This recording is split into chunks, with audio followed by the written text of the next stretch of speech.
La bande-annonce communication. Journal gratuit de petites annonces diffusé à 45 000 exemplaires partout dans la région. La bande-annonce, c'est aussi votre partenaire de communication pour ne plus passer inaperçu. Création et impression de vos cartes de visite, affiches, banderoles, flyers. 2 agences à votre écoute sur Ganges et Quissac et par mail à contact@labandeannonce.fr. La bande-annonce communication, agitateur de pub.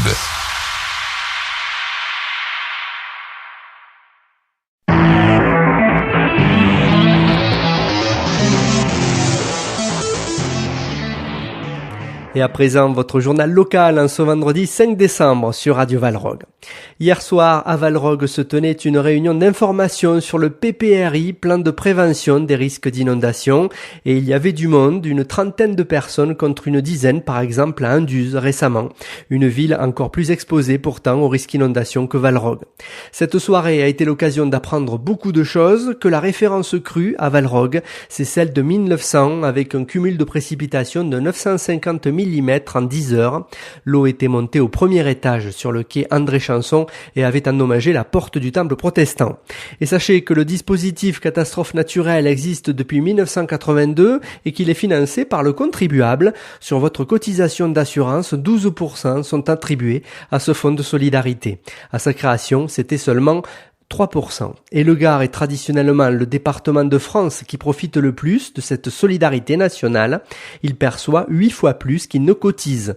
Quant au PPRI, en quoi consiste-t-il? C'est l'intervenant d'hier soir à Valrog qui nous répond. Il s'agit de Julien Renzoni, responsable de l'unité risque inondation à la direction départementale des territoires et de la mer. Alors en fait, le PPRI, son objectif, c'est faire de la prévention du risque inondation. Donc il a une seule et unique vocation, c'est de définir les terrains sur lesquels il est possible de construire et ceux sur lesquels il est définitivement plus possible de construire au regard de leur exposition au risque.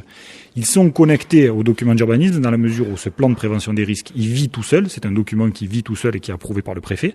Il est servitude d'utilité publique, c'est-à-dire qu'il y ait ou pas un document d'urbanisme, quel que soit le type de document d'urbanisme, c'est un document, le PPRI, qui s'applique et qui s'annexe au PLU. Donc il est connecté au PLU puisque le PLU, dans le cadre de l'aménagement qu'il va proposer pour la commune, il va devoir tenir compte du risque inondation.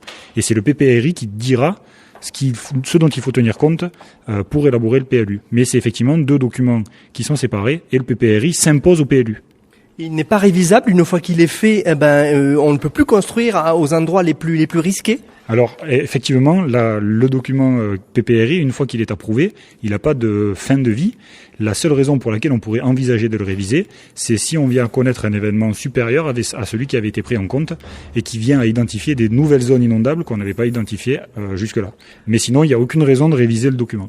Alors on va pas rentrer dans le détail, mais il y a 9 zones, vous tenez compte des enjeux, si c'est urbain, si c'est pas urbain, et puis aussi du côté inondable de la zone. Alors effectivement, l'objectif du plan de prévention des risques, c'est de définir 2 grandes catégories de zones, celles où il est possible de construire et celles où il est interdit de construire. Ceci dit, au sein de ces zones, on a un niveau de détail et des règles un petit peu plus fines qui s'appliquent. Et donc effectivement, on a 9 zones pour une raison simple, c'est qu'on va considérer 3 grands types de zones pour ce qui concerne l'exposition aux hauteurs d'eau. Donc on va avoir des secteurs qui vont être considérés comme inondables forts, des secteurs qui vont être considérés comme inondables modérés et des secteurs qui vont être inondables résiduels. Donc effectivement, c'est une gamme de hauteurs d'eau et d'exposition du terrain au regard de ces hauteurs d'eau. Donc on a 3 classes.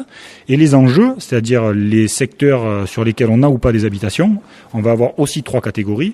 Les secteurs urbanisés, donc ceux qui sont construits, les secteurs non urbanisés, ceux qui ne sont pas construits, et les secteurs de centre urbain, c'est-à-dire au sein de la zone urbanisée, des secteurs d'habitat dense, très continu, qui peuvent être les centres urbains ou les centres historiques.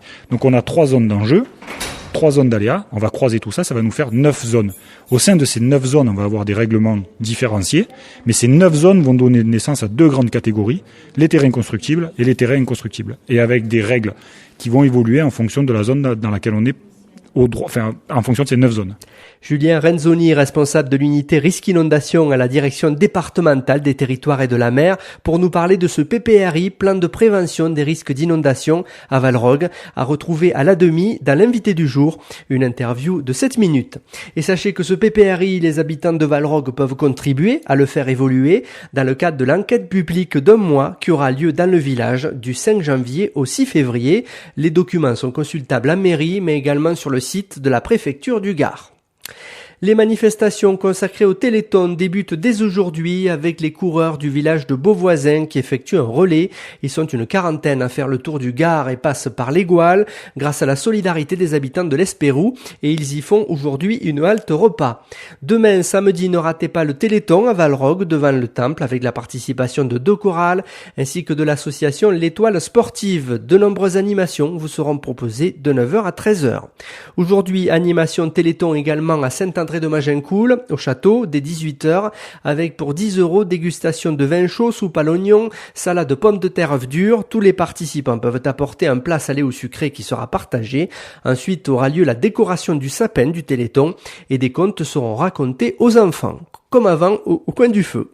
Un loto Téléthon, je sais pas si le feu il y sera, mais en tout cas, ça vaut le coup d'aller voir. Un loto Téléthon aussi ce soir à 20h30 à la salle des fêtes de Ganges. Et à Ganges, toujours demain, vous serez invité à courir pour le Téléthon. Rendez-vous devant la mairie à 10h. On termine avec une visite de marque au Vigan demain samedi avec le prix Goncourt 2014. Lydie Salvert, récompensée il y a un mois pour son livre Pas pleurer, une autobiographie familiale avec en toile de fond la révolution espagnole de 1936, un rendez-vous exceptionnel proposé par la direction du livre et de la lecture du Gard, demain 15h à la médiathèque du Vigan. La météo.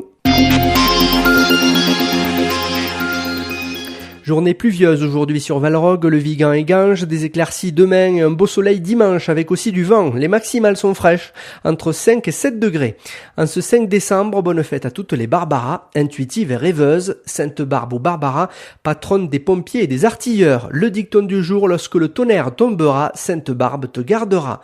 Une journée pour penser aussi à nos pompiers toujours présents lors des épisodes que le Gard a connus cette année. Ne pas hésiter aussi à les remercier. Avant de terminer, toutes nos excuses pour hier. Des difficultés techniques nous ont empêché de vous proposer votre édition locale. Merci à vous tous qui nous écoutez tous les jours. Vous êtes une moyenne de 50 par jour et ce n'est pas rien. Et même depuis Paris et ce dès 7h du matin. Et cela ne fait que commencer. Merci en tout cas pour votre fidélité. Très bon vendredi et très bon week-end à tous.